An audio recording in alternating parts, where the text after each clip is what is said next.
Hoy tengo de nuevo la alegría, el tremendo orgullo de conversar con un jugador, entrenador de nuestro querido país argentino, de nuestro país vecino, y que tiene un currículum impresionante, tanto como jugador, como entrenador, que ha ganado medallas olímpicas, medallas panamericanas, ha estado mundiales, sudamericanas. La verdad que es muy impresionante, a mí me impresiona gratamente. Y él ha tenido la amabilidad de estar conmigo hoy día conversando, para conversar de su vida y el vóley. Me refiero a Javier Weber. ¿Cómo estás, Javier? Mucho gusto estar conmigo conversando hoy día. No, igualmente, la verdad que muy bien, en casa, ¿no? Como la gran mayoría de las personas en el mundo, tratando bueno, de llevar lo mejor posible esta pandemia y que todo vuelva a la normalidad lo más rápido posible. Así es, eso queremos todos. Oye, Javier, cuéntame un poco cómo fue tu historia, cómo comenzaste tú en el vóley en Argentina, por qué decidiste jugar voleibol. En realidad porque mis padres jugaban al vóley y tanto mi mamá, mi papá hicieron eh, era una época donde la vida de club en Argentina era moneda corriente, ¿no? Era una situación completamente normal, se iba los sábados y domingos al club, se comía el asado, se practicaban muchos deportes. Hoy en día eso ya es un poco más complejo, pero en aquel momento, y yo claramente hice esa vida también desde chiquito. Después mi papá fue dirigente también de River Plate, que club importante de nuestro país y de Sudamérica. Y ahí empecé jugando muchos deportes y uno de ellos el voleibol, hasta, bueno, esa pasión que me lleva hasta estos días, digamos. Pero bueno, mis hermanos también, mi hijo juega al voleibol también, o sea, viene de generación en generación y creo que nuestro deporte lleva a esto, a tener de generación en generación ese amor, por ese amor infinito por lo que es el deporte, ¿no? Por lo que es el voleibol. Así es. Me imagino que tú también en Argentina tienes que haber visto, vivido o haber inspirado en la generación, la famosa generación del 82, del Mundial, con todas esas leyendas, con Quiroga, Castellani, con todos esos monstruos del voleibol. ¿Cómo fue para ti un poco crecer sabiendo que estaba esa generación anterior y tú estabas como armándote en un mundo que obviamente estaba creciendo? ¿Cómo fue para ti eso, ver a esos monstruos y tú querer tal vez jugar con ellos o como ellos? Bueno, sí, yo tuve la suerte de experimentar este, varias sensaciones y varias situaciones con la generación del 82. A mí en el Mundial 82 yo era All Boys, yo alcanzaba pelota en el Luna Park, entonces ya jugaba en las inferiores de Sí. River y en ese momento los chicos de inferiores participaban de lo que era el Mundial de nuestro país. Pero bueno, 3 años después me tocó compartir plantel hasta Seúl, o sea que fueron sensaciones de ídolo, de explotar nuestro deporte en el Mundial 82 en nuestro país, a poder compartir este plantel, la Copa del Mundo en Japón en el 85, que fue mi primer torneo internacional, hasta, bueno, conseguir la medalla, hasta el retiro de la selección y por consecuencia nuestro pasaje a la selección mayor y, bueno, una generación que inspiró no solo a los que tuvimos la posibilidad de estar con ellos, sino también fue un poco un antes y un después de, Sí, esa, sí. de ese famoso equipo claramente en nuestro país en lo que refiere al voleibol. Exacto. Y cuéntame, cuando tú empezaste a jugar en la selección ya con toda esa estrella, ¿estaba el Chiqui Viernes o el Chiqui ya se había ido? Porque tú estabas, bueno, estaba Waldo Cantor, que era el armador principal Sí, de ese equipo. ¿Cómo sí, fue para sí. ti, cómo fue tu modalidad? ¿Entraste como segundo de Waldo o estaba un Chiqui? ¿Cómo fue el sistema? No, el Chiqui estaba, claramente estuvo Ujú. hasta el Mundial 86. ¿Ya? Este, que yo empecé después del Mundial Juvenil del 85 en Italia, que nos trae recuerdos, Sí. recuerdos juntos. Y a partir de ahí, después de ese Mundial, yo paso a la selección mayor también, voy a la Copa del Mundo en Japón, que en ese momento se hacía en noviembre, el Mundial Juvenil fue fines de septiembre, y a partir de ahí, junto con Chiqui, Waldo era el titular, claramente, y en ese momento yo tenía un rol de tercer armador, pero como por ahí la gente no conoce, pero sí la de nuestra generación y la de nuestra edad, en aquel momento no había líbero y Claro. yo hacía el cambio atrás para recibir y defender. por el central y salir adelante. Muchas veces, mucho tiempo lo he hecho, hasta después del Mundial del 86. Chiqui también fue, y yo pasé a ser segundo armador y Chiqui a cumplir esa función. Pero sí, compartimos plantel con Chiqui, compartimos plantel 2 años en la selección, hasta que, bueno, yo pasé a ser segundo de Waldo hasta después del Mundial del 90, que yo pasé a ser titular de la selección. Buenísimo. Bueno, hablábamos fuera de pantalla esto del Mundial del 85, que yo Sí. tuve la oportunidad de ir por Chile. Obviamente yo tenía 15 años, era reserva absoluto, y jugamos contra ustedes en 2 oportunidades, en Boloña, en segundo grupo, y después en la parte final en Brescia. Perdimos las 2 veces, y yo tuve la suerte de entrar a sacar, a hacer la parte de atrás contra ustedes en Brescia. Y ustedes ya tenían un equipo muy potente y con varios jugadores que después pasaron a la adulta. Estabas tú, estaba Lucas, creo que también estaba Esteban de Palma. Era un equipo muy potente. ¿Cómo fue para ti ese mundial en lo personal y después cómo se te sirvió también para pasar a la adulta? Sí, para mí fue, bueno, mi primer mundial, juvenil. Yo venía claramente peleando el puesto con muchos armadores de excelente nivel de mi categoría, de nuestra categoría. Y para mí fue un trampolín importante. Tuve la suerte de hacer un buen mundial, el equipo también. El equipo era un equipo joven porque había muchos de esos chicos que participaron, como vos bien dijiste, de Palma, Cuminetti estaba, Sí. Lukács, que eran categoría 67, o sea que todavía le quedaba un mundial juvenil más y se hizo con esa visión. Y había pocos de lo que era nuestra edad. Bueno, estaba Claudio Zulianelo, que después jugó los Juegos Olímpicos, Alejandro Diz, el Pitu Diz también, que también estuvo en el Juego Olímpico junto con Cuminetti, De Palma. Entonces, digamos que fue una generación muy rica desde ese lugar, que bueno, nos posibilitó después tener logros y continuidad también a nivel de selección, porque el recambio era inevitable. Y muchos de esos jugadores después fueron parte efectiva de los seleccionados. Exactamente. Oye, Javier, y cuéntame también, bueno, ya estamos hablando de tu evolución y tu llegada a la selección adulta, pero tú también mientras tanto jugabas en clubes. ¿Cómo fue para ti esa vía que ya me imagino que estabas dedicado 100% al vóley? ¿Cómo fue para ti un poco esa etapa en la parte humana, familiar? ¿Cómo fue para ti esa de seguir ya, me voy a dedicar al vóley 100%? Bueno, si volvemos un poquitito para atrás, el Mundial del 82 fue un antes y un después, en donde muchos de esos jugadores por el Mundial 82 fueron a jugar a Europa sin conocimiento absolutamente de nada, a Francia, Italia, Holanda. Me acuerdo que John Uriarte fue a Holanda como primera experiencia. Entonces para nosotros fue ver que había la posibilidad de algo más que jugar en el club y tener una beca y estudiar educación física, que era lo que se acostumbraba en la época. Entonces, nada, cuando yo entré a la selección juvenil, terminé el colegio, en ese momento se terminaba el colegio como se podía, porque había giras previas y muchas cosas.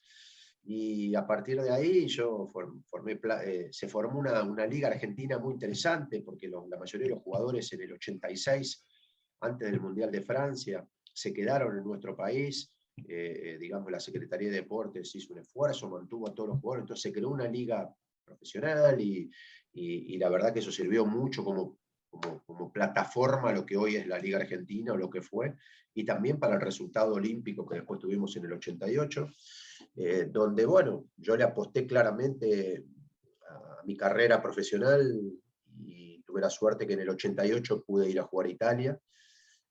Antes de los Juegos Olímpicos tuve la suerte de arreglar con un equipo de A2 en Italia y a partir de ahí, bueno, fue 7 años allá en Italia, después en Brasil y bueno, después seguí mi carrera como entrenador. Digamos que las cosas se fueron dando, claramente había posibilidades, pero en ningún momento, estoy hablando del año, no sé, 84, 85, yo soñaba con vivir de nuestro deporte o hacer una profesión, digamos, que en realidad, te voy a ser sincero, es mi trabajo, es mi profesión, yo vivo del voleibol, pero en ningún momento lo tomo como un trabajo. O sea, digamos, yo soy uno de los afortunados o pocos afortunados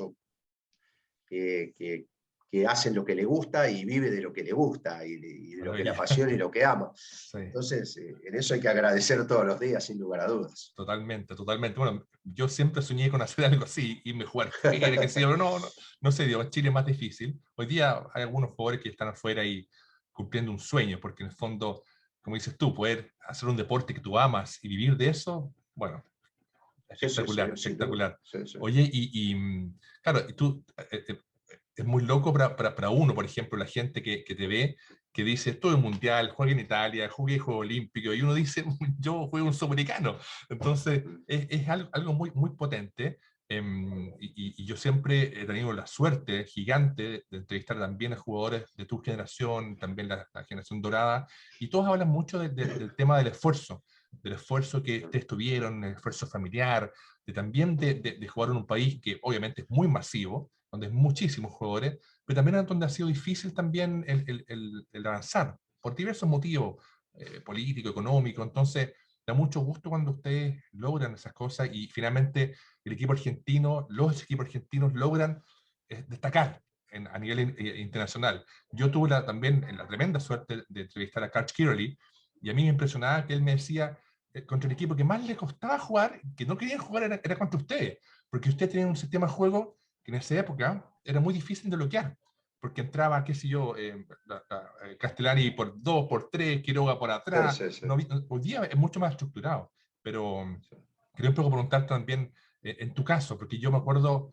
haber visto muchos partidos de ti en la selección, qué sé yo, y tú muchas veces no eres un jugador muy alto, se me quedó con 1,80 m, 1,82 m, que no hoy Sí. día los armadores son de 2 metros, pero tú muchas veces también adelante te ibas para atrás y bloqueaba, no sé, Milikovic con Spajic, los grandes, y tú hacías un Sí, sí. sistema, tenías muchos sistemas de juego que era muy interesante ver.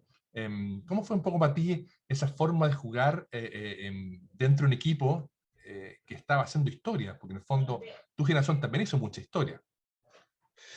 Sí, yo creo que lo más interesante de nuestro país, primero es la cantidad de jugadores Mm, que han surgido, que han jugado y que a lo largo de todos estos años, y no me refiero solo a partir del 82, sino antes también, sí, se creó una escuela, claramente. Hoy el jugador argentino tiene una escuela definida, que has reconocido, la escuela de la técnica, la del control de la pelota, la de por ahí no es la de tanta potencia, la de tanta altura, tanta fuerza, pero sí la de la garra, la agresividad, la técnica pura, sí, el control de la pelota, el saber a qué se juega todo el tiempo. No es casualidad que haya mucho más entrenadores argentinos en el mundo exacto. dirigiendo grandes equipos que brasileros. No es Es casualidad. O verdad, sea, sí, es muy eh, cierto. eh, entonces, bajo ese concepto, el concepto de entender el juego y por qué llevarlo a la práctica, es muy interesante desde ese lugar y es una escuela claramente nuestra. Eh, Sin ir más lejos, el año pasado en Brasil estaba Marcelo Méndez, estaba Horacio Dileo, estaba yo, con escuelas hasta te diría parecidas, pero en algunas cosas pensamientos diferentes, pero que para ellos era completamente una escuela única argentina dirigiendo equipos brasileños. Y claramente era el 1, el 2 y el 3 de Brasil. Entonces eso marca también una tendencia importante y creo que eso es lo más importante, el legado, al margen también que Argentina estuvo muy poco entre los 4 mejores del mundo. Sí, Eh, Estuvo en alguna oportunidad entre los 6, pero nunca estuvo abajo del octavo. Y esto a lo largo de los últimos 30 años es muy importante. Se ha bajado un poquito después del año 90, hasta no se participó del 92, pero se volvió en el 96 cuando Daniel Castellani toma la selección, está claro. campeón El panamericano en el Panamericano, 95, Mar del Plata, exacto. y a partir de ahí Argentina puede estar 8, 9, 4, 5, 6, pero siempre entre los 10 mejores. Y yo creo que eso, no creo, estoy seguro, es un gran mérito.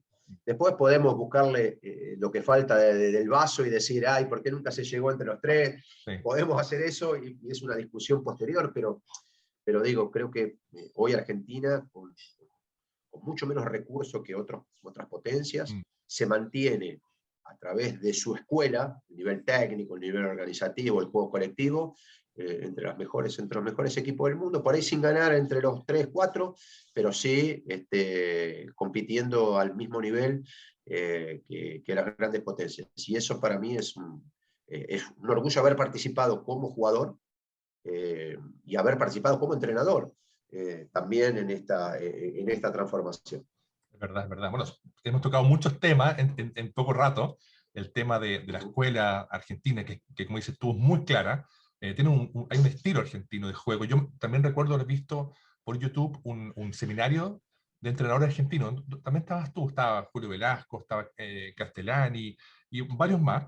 Y Sí, hablaban sí, sí. justamente del voleibol argentino y, por ejemplo, comparaban con el voleibol ruso, que también tiene una escuela muy marcada, Sí, Brasil. sí, sí. Y el voleibol argentino, obviamente, como dices tú, tiene un estilo, tiene una forma de juego que en lo personal me gusta mucho, porque es una forma de juego muy bonita, no solamente potencia, no solamente un bloqueo gigante, hay defensa. Además, también en lo personal me gusta mucho porque también hay jugadores bajos, entre comillas, 1,90 m, 1,88 m, que son capaces de jugar en equipo titular.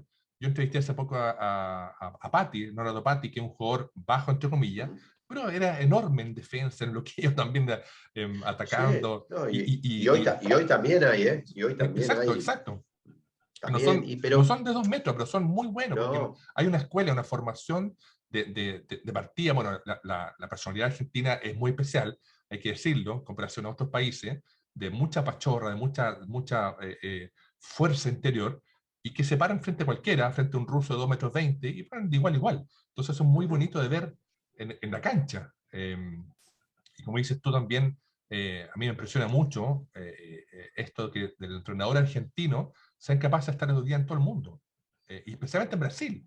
Porque en Brasil los tipos son bien celosos con su vóley, especialmente a nivel de selecciones, y que haya, como dices tú, entrenadores ganando, habla muy bien de eso es. ustedes. Así que cuéntame un poco, siguiendo en esta conversa de tu historia, un poco para atrás, tú jugaste en equipos muy importantes, tuviste una medalla olímpica en Seúl, jugaste mundiales. ¿Cómo fue para un poco a ti ir creciendo como jugador para llegar después, obviamente, a los Panamericanos y el Mundial después en Argentina?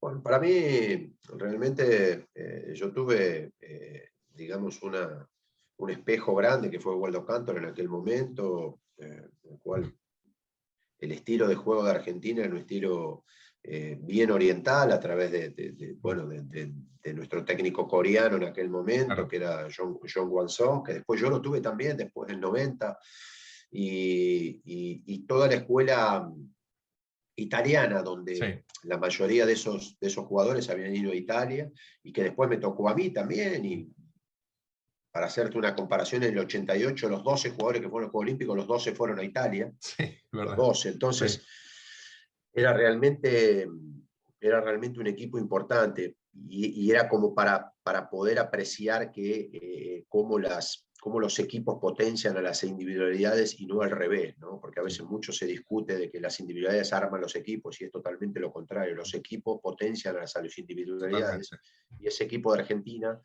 potenció a algunas individualidades que después claramente tuvimos que demostrar en Italia que estábamos para eso y para quedarnos también mucho tiempo. Pero bueno, mi proceso de jugador fue bien,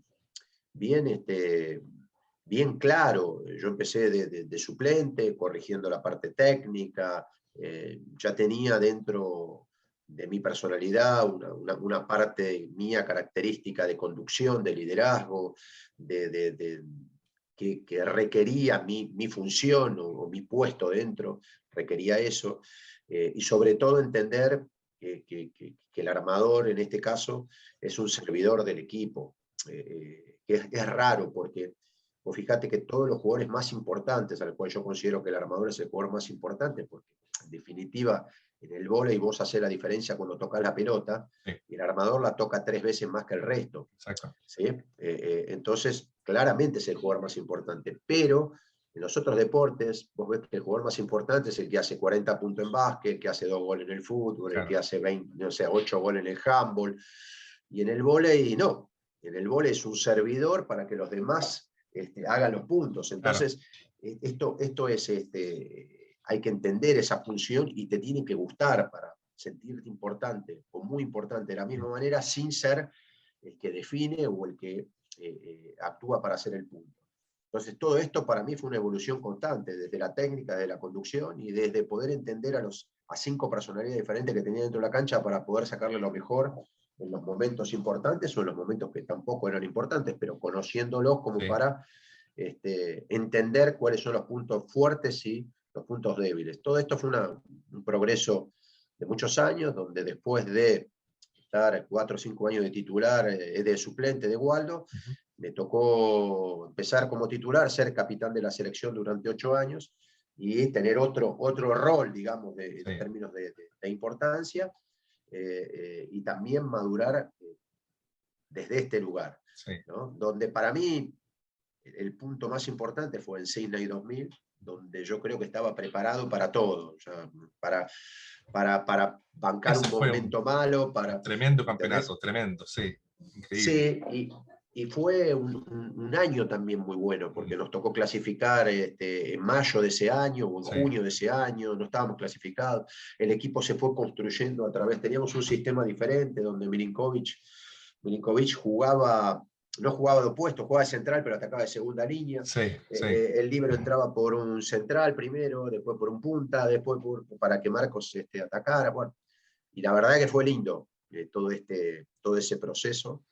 Y para mí fue el mejor torneo que jugué en mi vida, sin lugar a dudas, donde, bueno, sí, después se concluyó mi carrera como jugador en el Mundial 2002, que para mí fue un sueño hecho realidad, despedirme en mi casa, en un Mundial, donde la verdad que en esto nos faltó un poquitito de suerte, porque habíamos jugado muy bien durante todo el campeonato, y el partido con Francia en cuarto de final no lo supimos mantener, es verdad. Esa es la realidad, y nos faltó un toquecito ahí en el segundo set como para poder cerrarlo, pero digamos, nada de arrepentimiento. Cuando vos te quedás vacío por dentro y diste todo lo que tenías, después son anécdotas que se cuentan y si podía haber pasado esto o lo otro, pero en definitiva te vas con la conciencia tranquila. Es verdad, y fue un mundial muy lindo el 2002, aquí pudimos ver hartos, bueno, en esa época acá llegaban los VHS, uno veía los VHS, después llegaba alguien, oye, traje un VHS, uno se juntaba en los partidos, eran partidos muy,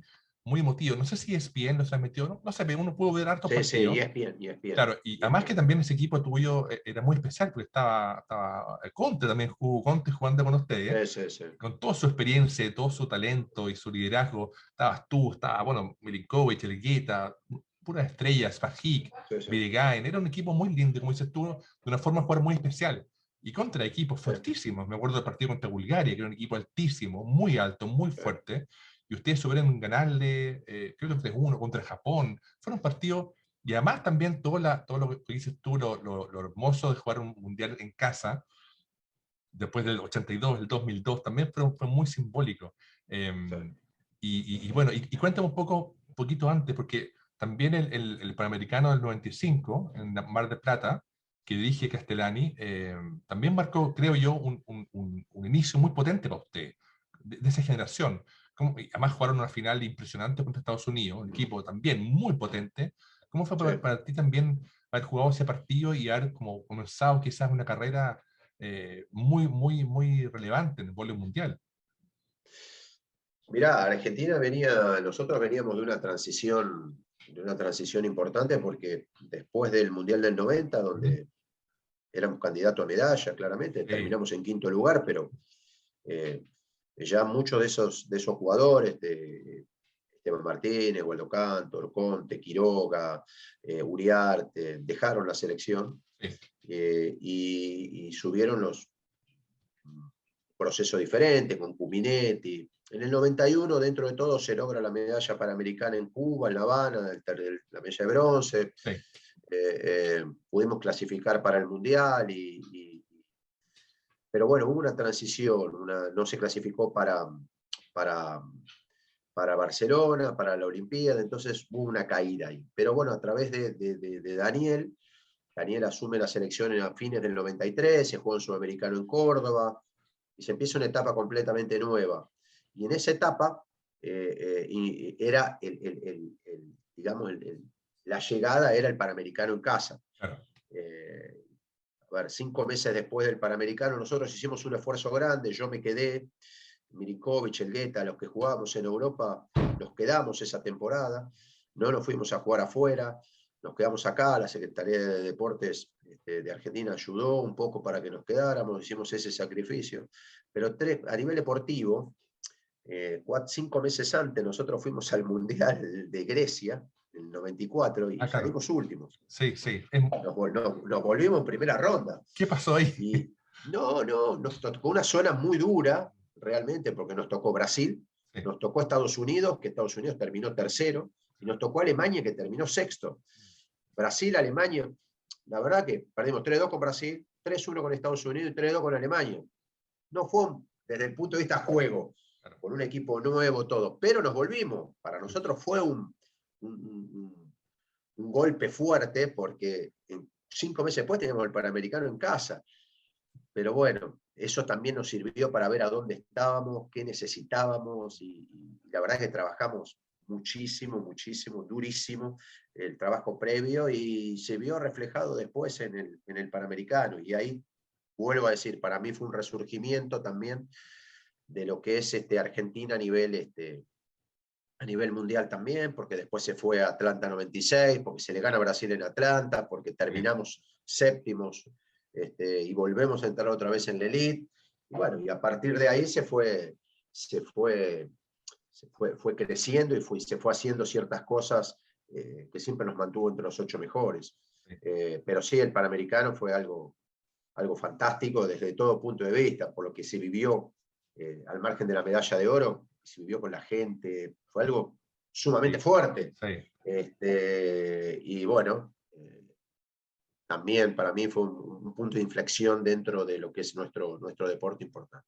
Sí, es verdad, es verdad. Esa final yo recuerdo también, bueno, el público argentino siempre ha sido muy especial, tanto Sí, el fútbol, sí. básquet, tiene un tema al público argentino de alentar, es muy, muy bonito. Sí. Oye, y como te comentaba antes, a mí me llamaba mucho la atención el sistema de juego contigo, porque como tú no eras un bloqueador alto, tú muchas veces adelante Sí. pasabas atrás, también bloqueabas, pero después, Sí, sí, sí. después obviamente, el sistema de juego usted, cuando jugaban con equipos muy altos, sigue adaptando. ¿Cómo fue para ti también, independiente de la selección, jugar en Italia o jugar en Europa con equipos fuertísimos? ¿Cómo fue para ti esa experiencia en lo deportivo y en lo humano? Bueno, primero, en cuanto a los sistemas, claramente eso también se fue evolucionando. Yo salía del bloqueo, no siempre, pero a veces cuando la recepción quedaba fuera, ya a partir de Sydney 2000, se hizo el Mundial 2002 también, nosotros teníamos, bueno, era Firpo mi suplente en Sydney y era Ferraro digamos, el otro armador en el Mundial 2002, entonces teníamos con Ferraro un parecido, o sea, Ferraro más bajo, pero digamos, apenas abría, salíamos, defendíamos y corría Milinkovic, Conte, Pajé, corrían ellos dos. Sí. Se usaba como sistema. Para mí no cambiaba absolutamente, eran sistemas de juego, y que si le beneficiaba al equipo claramente era importante. Después, el hecho para mí de haber jugado en Italia 7 años me abrió la cabeza de lo que significa ser un profesional de este deporte, Sí. de cómo hay que entrenarse, cómo hay que cuidarse, de La qué vida, forma hay claro.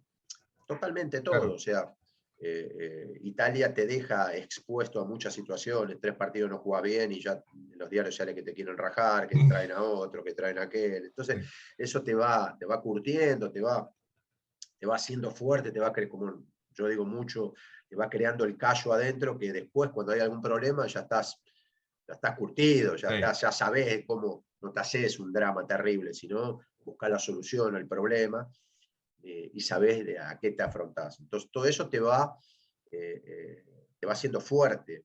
Italia te va haciendo fuerte mentalmente. Es duro, ¿sí? Porque estás lejos de tu país. En el momento que yo fui a Italia no existían los celulares, para hablar por teléfono hablábamos una vez por mes con mis No había redes viejos, ¿sí? sociales, nada. No había nada, o sea, estabas vos, Italia, y a 20.000 kilómetros Buenos Aires, o sea, no.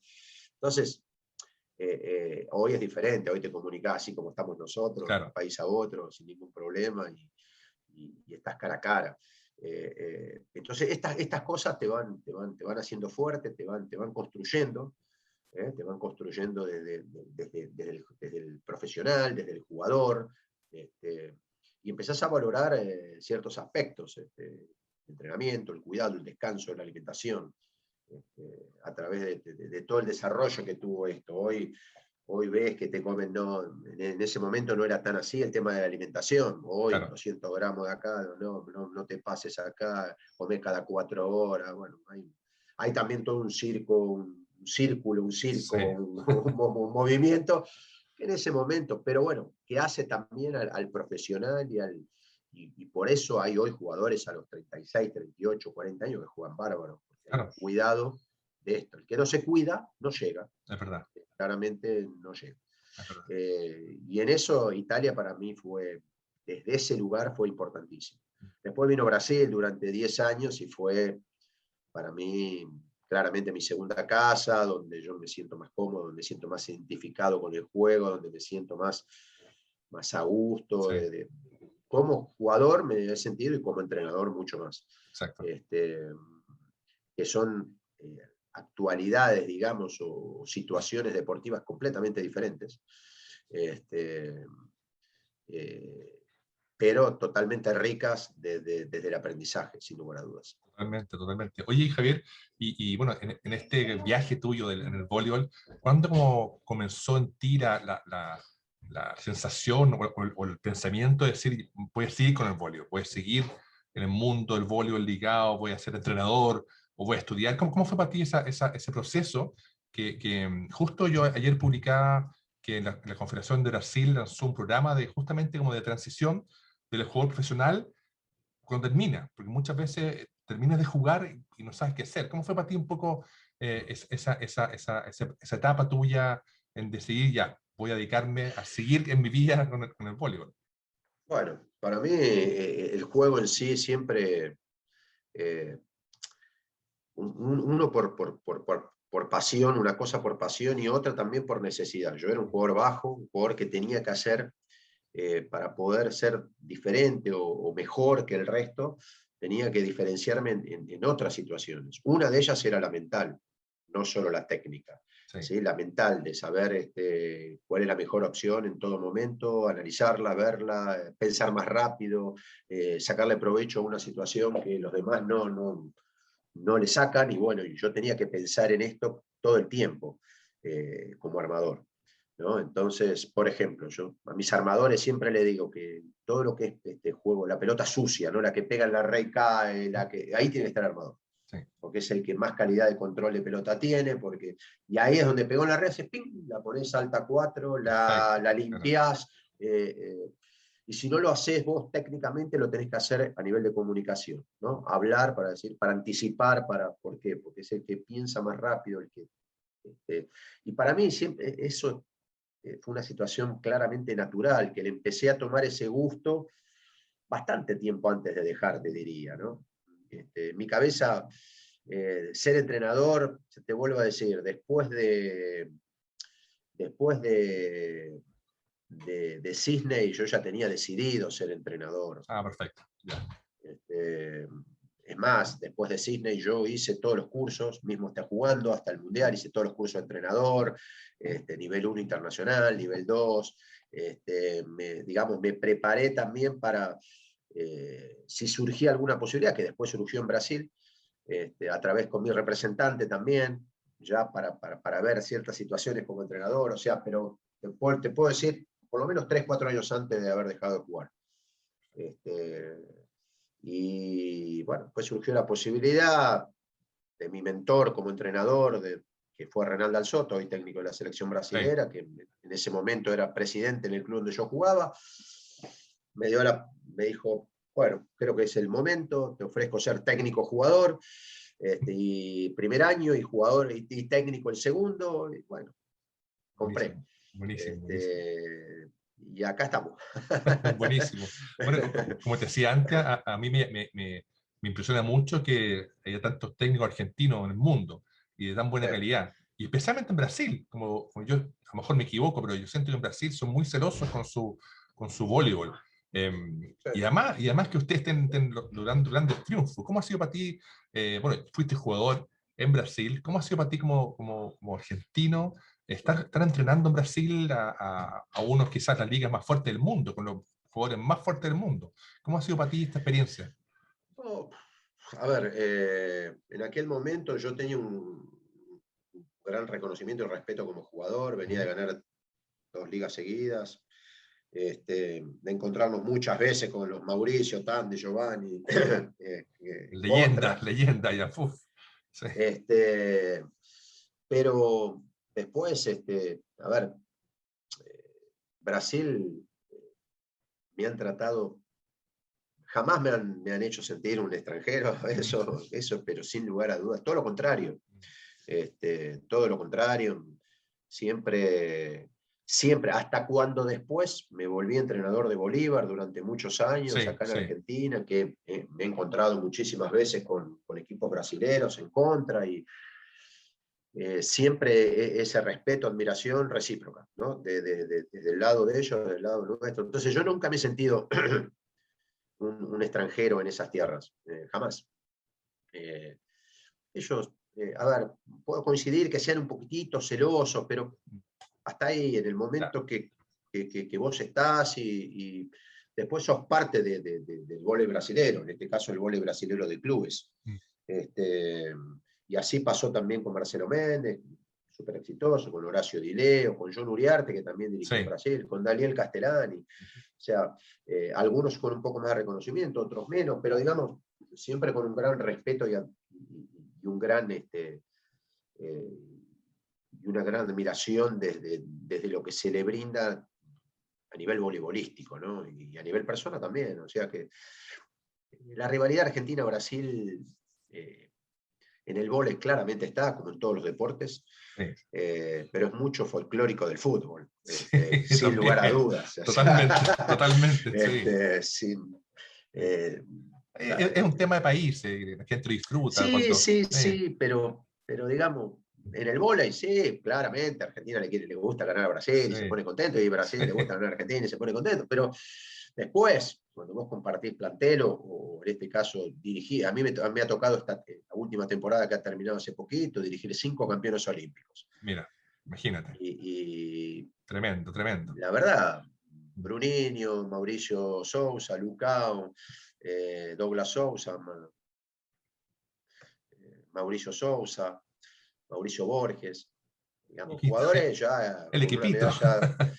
No, muy buen equipo, Sí, realmente, como Sada también tenía, como Renata también tenía. Bueno, nos ha tocado la suerte de ganar el campeonato pasado, pero digamos, en términos de conducción de un grupo fuerte, un equipo sólido, compraron una idea, la desarrollaron. La verdad que en ese sentido no hubo absolutamente nada. Yo era un brasilero más, dirigiendo, soy un argentino, claro, pero dentro del esquema, un brasilero dirigiendo uno de los mejores equipos de Brasil.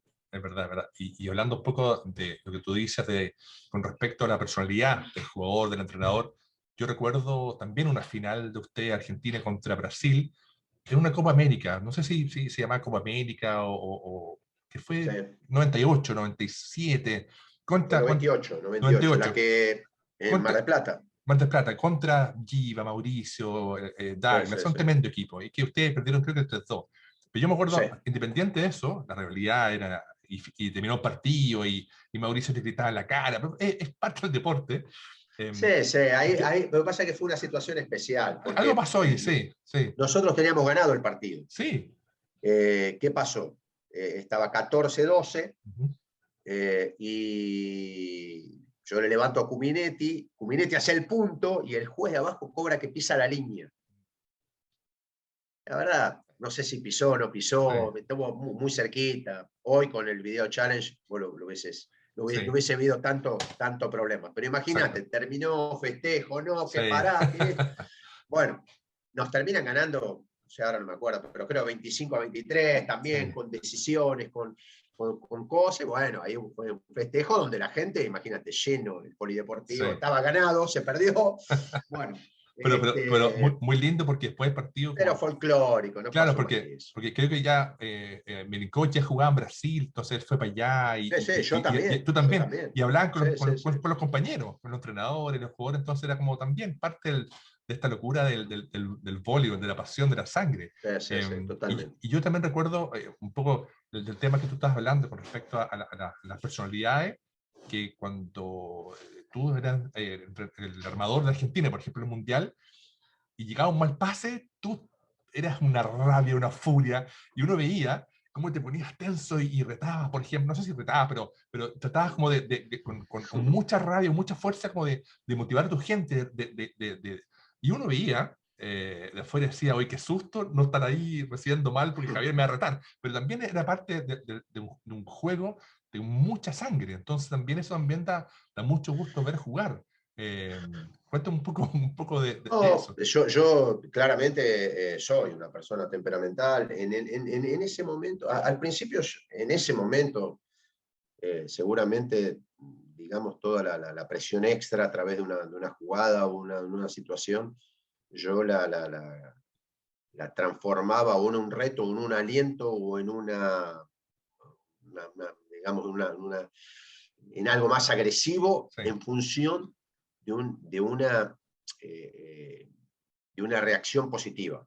exacto. Siempre fue así. Los que realmente no veía que tenían reacción positiva, claramente tomaba otra medida.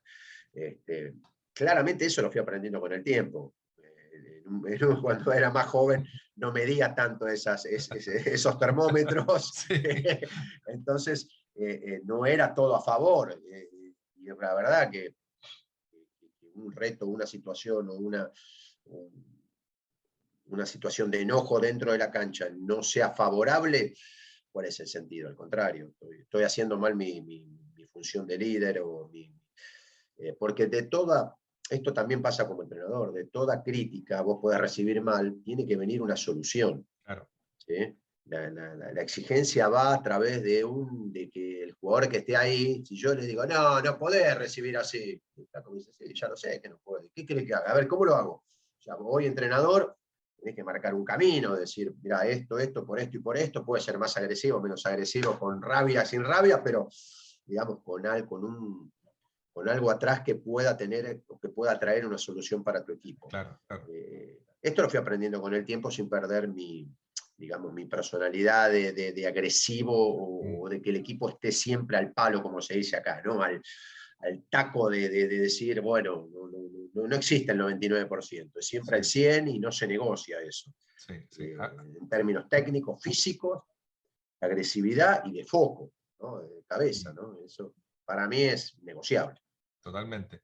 A mí me gusta mucho esto, el tema de los estilos. Por ejemplo, uno ve, y yo también, tú, como te contaba, tuve la suerte de entrevistar a Karl Kiraly, que él fue un jugador muy sanguíneo, también gritaba, era un líder enorme, un jugadorazo, y él yo lo he visto ahora como entrenador y le comenté que me llamaba mucho la atención que tanto él como Doug Bill, Mark Dunphy, eran entrenadores que cuando dirigían eran muy tranquilos, y el partido podía estar 25-25 y los Sí, tipos sí, decían, hay que rotar, a esto otro, sí, sí, sí. también muchas veces dejan que los asistentes o los estadísticos hablen.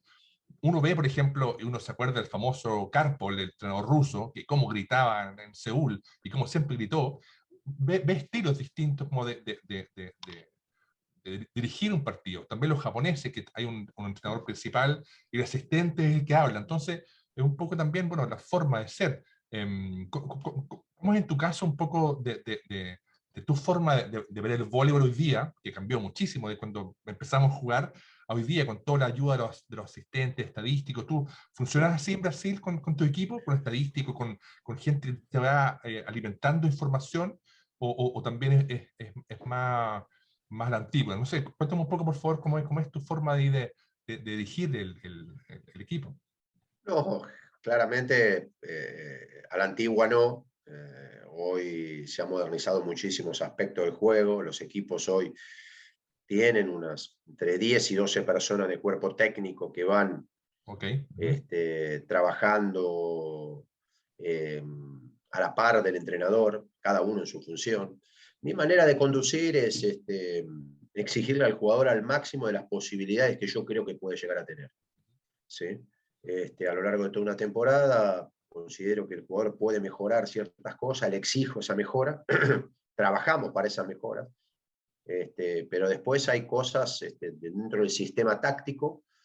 Hay jugadores que entienden más rápido, otros que entienden más lento, otros que entienden bien y otros que no entienden nada. Y eso para mí es donde el entrenador tiene que claramente trabajar. ¿En qué sentido? Yo no le puedo exigir a uno que vos le explicaste 10 veces y no entiende, que lo haga, o enojarme porque porque no lo va a entender. O sea, y el armado de las piezas y el rompecabezas que vos tenés que hacer como entrenador, para mí depende mucho de el diagnóstico que vos tengas de cada uno de tus componentes dentro del rol que vos le asignaste, ¿sí? Esto para mí es la función más clara en el entrenamiento y en el coaching del partido, que para mí es fundamental. Porque hoy, corregir técnicamente a un jugador dentro de un partido, muy difícil. Muy difícil, Vos le sí. podrás decir, poner el pie derecho, anda un paso adelante, poner el cuerpo enfrentado a la cancha, entrar más rápido a las manos, situaciones bien puntuales. Ahora, corregir una técnica imposible. Una situación táctica depende mucho de la capacidad que tiene cada uno de entender cuál es el sistema del equipo. Yo soy muy riguroso en cuanto a eso, Okay. ¿sí? En cuanto a los sistemas de equipo, a cómo se juega, por qué se juega y por qué se hacen ciertas cosas en un deporte que para mí es un deporte mecánico, como es el vóley, Sí. deporte claramente mecánico. Entonces, bueno, desde ese lugar claramente yo trato a lo largo de todas las temporadas, mecanizar los sistemas más importantes del equipo, dar los roles de acuerdo a las capacidades que cada uno tiene y mejorar las habilidades de ellos en función del rol que tengan, mejorar un 5, un 10% sus habilidades. Y una pregunta, ¿cómo haces tú para imponer o plantear un sistema de juego con jugadores brasileños que, como me nombraba, son casi todos de la selección de Brasil, campeones olímpicos, mundiales, y que tienen un sistema de juego con Renan o con los otros entrenadores que han tenido? A diferencia, por ejemplo, de Italia, sí, Italia, qué sé yo, donde hay jugadores rusos, hay un jugador italiano, un jugador polaco, no sé, donde son distintas escuelas y el entrenador los dirige de una forma. ¿Cómo es en tu caso cuando tus jugadores son de la selección de Brasil, que tienen un estilo de juego, tú lo revuelvas, haces cosas distintas, o tratas un poco de tomar esa escuela de la selección para adaptarlo a tu sistema? ¿Cómo es en tu caso? No, yo tengo un sistema diferente al que tiene Renan, ¿Ya? en algunas cosas, en otras no, Mira. claramente, pero en algunas cosas sí. El año pasado, la temporada pasada, yo, dentro de lo que hoy vive el mundo, que es esta pandemia, tuve Sí. una suerte importante que el primer día de entrenamiento tenía todos los jugadores a disposición. Fantástico, sí. Claro, Sí. porque no, generalmente eso no pasa cuando vos tenés muchos jugadores a selección. Por ejemplo, ahora, yo Claro, en la liga. empiezo a entrenar en julio y está los Juegos Olímpicos y Claro, los jugadores de la selección me llegan en fin de agosto, septiembre. exacto, claro. Entonces, esos mecanismos, cuando vos tenés menos tiempo, yo tuve la gran suerte, no fue no fue algo que los demás equipos no tuvieron, los demás equipos Sí. también lo tuvieron, pero para mí fue muy importante para charlar, para mostrar, para ver que algunas situaciones de equipo, sobre todo sistema de bloqueo y defensa, capacidades de cada uno, el rol que tiene cada uno y cómo hacerlo, a qué jugamos con el saque. Brasil tiene un estilo de juego en el saque de arriesgar mucho, yo también, pero Sí. con una cierta preponderancia a errar hasta un cierto límite, después de ese Exacto. cierto límite se juega bloqueo y defensa. Entonces, todo eso yo tuve tiempo para probarlo, realmente. Entonces, con jugadores de selección, jugadores inteligentes, jugadores que han jugado en Europa, es mucho más fácil. Sí, sí. Después está claramente la habilidad del cuerpo técnico en mostrar que eso es un beneficio para el equipo, porque si vos podés poner cualquier sistema, los jugadores ven que no es un beneficio para el equipo, y bueno, vas a quedar pagando. Cuando vos mostrás que eso es un beneficio para el equipo, vas construyendo. Sí. Y la verdad que este año me tocó construir bastante y con buen resultado. Oye, ¿y cómo ves tú hoy día, hablando un poco ya a nivel del voleibol mundial? porque como conversábamos antiguamente, en los 80, que sí, existía la escuela rusa, la escuela argentina, la escuela norteamericana, la escuela brasilera, con la generación de plata, estaban los japoneses, ¿cómo? La escuela japonesa, sí, sí. Claro, y cada uno con un estilo muy marcado, más defensa, más bloqueo, más ataque, y hoy día uno ve un poco la BNL, los campeonatos, y más o menos los equipos juegan parecidos, más o menos, tienen mucha Sí. potencia en saque, bloqueo, defensa. De repente hay un par de jugadores distintos, pero ¿cómo ves tú hoy día el vóley actual? Obviamente tú estás dentro de esa elite de los mejores jugadores del mundo. ¿Cómo ves tú un poco el vóley actual y para dónde va? Porque en el fondo, hoy día con la tecnología, con la información, con esta apertura de poder comunicarnos y vernos a diario, ¿cómo crees tú que va a ir el voleibol? Porque claramente viene un juego olímpico y vamos a ver, obviamente, lo mejor, pero ¿qué crees tú en lo personal que va a pasar con esto? ¿Para dónde vamos? Mira, el vóley internacional hoy está, a diferencia de otras épocas donde yo jugaba o también dirigí, Sí, te estoy hablando de Sydney 2000, sí, de cuando yo jugaba, o Londres 2012, había selecciones marcantes donde había una diferencia entre 3 o 4 y el resto, ¿no? sí, Hoy en día no lo hay. Yo creo que hay 2 selecciones que para mí están un escaloncito arriba, pero que si se descuidan pierden, que son Polonia y Brasil. exacto. Eh, y después hay un equipo, te puedo decir, 10 equipos muy parejos. Mm. Por ejemplo, ¿no? Francia, que para mí es un gran candidato, pero si Francia, que está en una zona difícil, queda fuera de playoff, de Juego Olímpico, no es una sorpresa. Claro. Porque Francia puede perder con Argentina, puede perder con Estados Unidos, puede perder con Perfectamente, Rusia, sí, puede perder con Brasil. sí. O sea, también le puede ganar y terminar primero. Mm. O sea, esto marca una paridad, y te estoy hablando de equipos, ya te nombré 4, pero te puedo nombrar Eslovenia, que no juega, te puedo nombrar Serbia, que no va al Juego Y Olímpico, son te puedo nombrar buenísimos, Alemania, son te muy puedo buenos, nombrar claro, Holanda. exacto. Hoy el mundo internacional, te digo que hay 10 equipos que salir décimo, salir tercero, este, no es una sorpresa, ¿entendés? Sí. Puede pasar. Eh, sí considero Italia y, perdón, Polonia Y Brasil. y Brasil un escaloncito arriba. Mm. Ellos tienen 2 naturalizados cubanos Sí, para lo que... No, es una sí, sí, realidad. sí. Ellos tienen 2 naturalizados cubanos, Polonia está Wilfredo y en Cuba está está Leal, Leal, que son jugadores diferentes desde el que muy hoy potente, encuentra sí, el ámbito internacional, ¿no? sí, Y que son cubanos, no son claro, ni polacos ni brasileros. Y exacto. eso marca hoy una diferencia para que estos equipos den ese salto de calidad. Después, claramente, Brasil tiene a Bruno, Polonia tiene a Kurek, a Kubiaka, Sí, bueno, tiene jugadores de gran nivel, y que realmente para mí están un escaloncito arriba. Ahora, un escalón. Antes había más diferencia, un Brasil-Rusia en Londres, que sabía que iban a jugar a la final. Bueno, hoy no existe mm, esa diferencia. Y en cuanto a la pregunta que vos me hiciste de a dónde va el vóley, yo creo que el vóley va siempre por el camino de lo que es el fundamento principal, que es el ataque. ¿Sí? El ataque para mí es el fundamento donde te va a hacer ganar o perder un partido, y los equipos se potencian a través de eso. Sí, hoy creo que se está viendo mucho más el análisis del error, sí, ¿no? A diferencia de 5 años atrás. Hoy ya hay tablas de decir, bueno, ¿cuál es tu porcentaje de error de todos los fundamentos a lo largo de un partido? Y el error hoy te puede hacer ganar en un nivel parejo de acierto, te puede hacer ganar un partido o un campeonato. claro, totalmente. Entonces hoy, si vos cerrás un 30% de tus acciones y haces un 60% y las otras 10 son neutros, es muy bueno. Pero si el otro equipo hace un 50 y erra un 10, te puede ganar. Te gana, claro. No, Sí, te puede ganar, no sí, digo que no. sí, Pero vos para errar más que el rival tenés que acertar mucho más que el rival. mm, Entonces ese es un componente hoy que a lo largo de estos años para mí se va a tener muy en cuenta.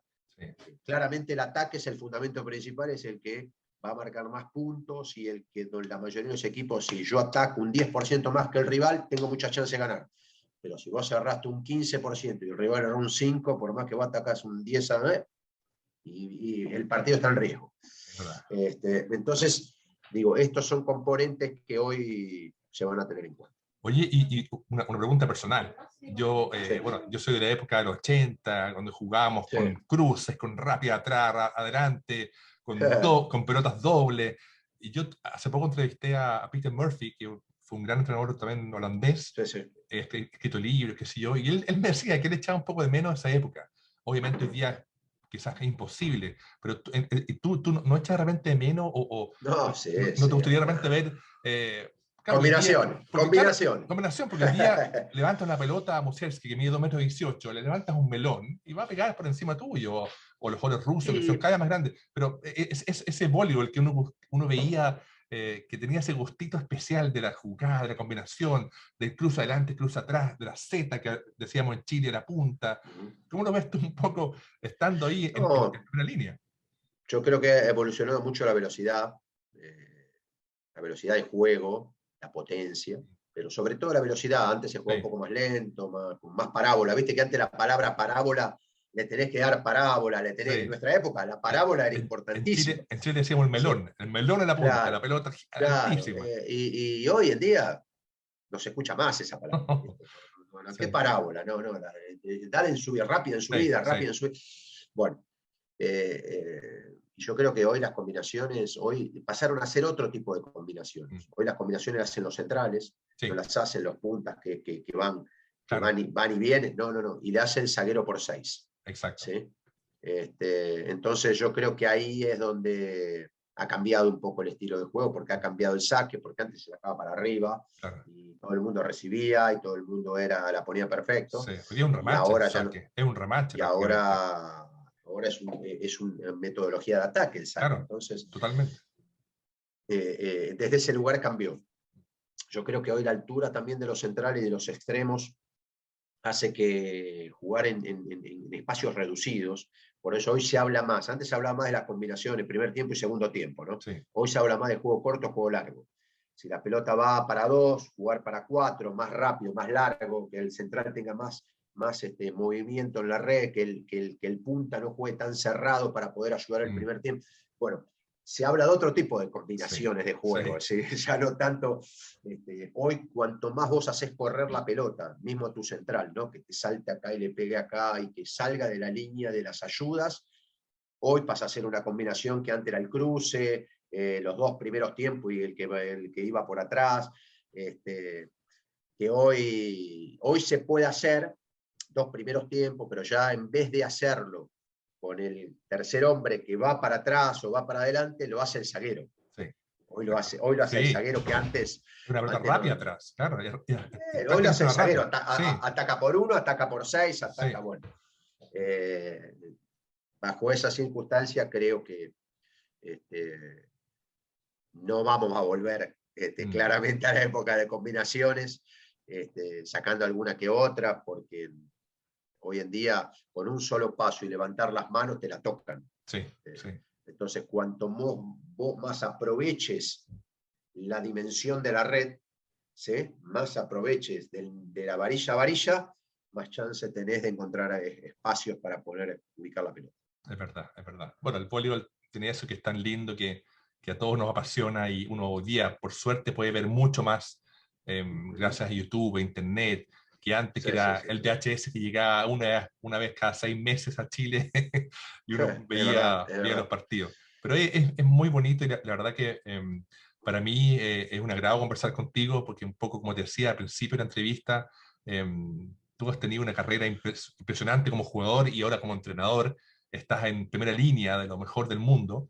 Y la verdad que es muy emocionante para mí en lo personal poder hablar contigo y obviamente también con todos los grandes argentinos que están jugando, que han jugado, porque desde Chile siempre lo hemos visto detrás de la cordillera como alguien, personas que están haciendo mucha historia, pero que mantienen la parte humana, la parte argentina, de como decías tú, de un asadito, del mate, del chimichurri, que también tienen la parte Media también luna. tan, las medias lunas, la factura, todas esas cosas ricas que tienen como la vía misma de la persona, que no son marcianos, que no son de otro mundo. Así que Claramente, claramente. quería ir Mira, yo podría hablar horas y horas de voleibol, pero hay que trabajar, hay que hacer muchas cosas más.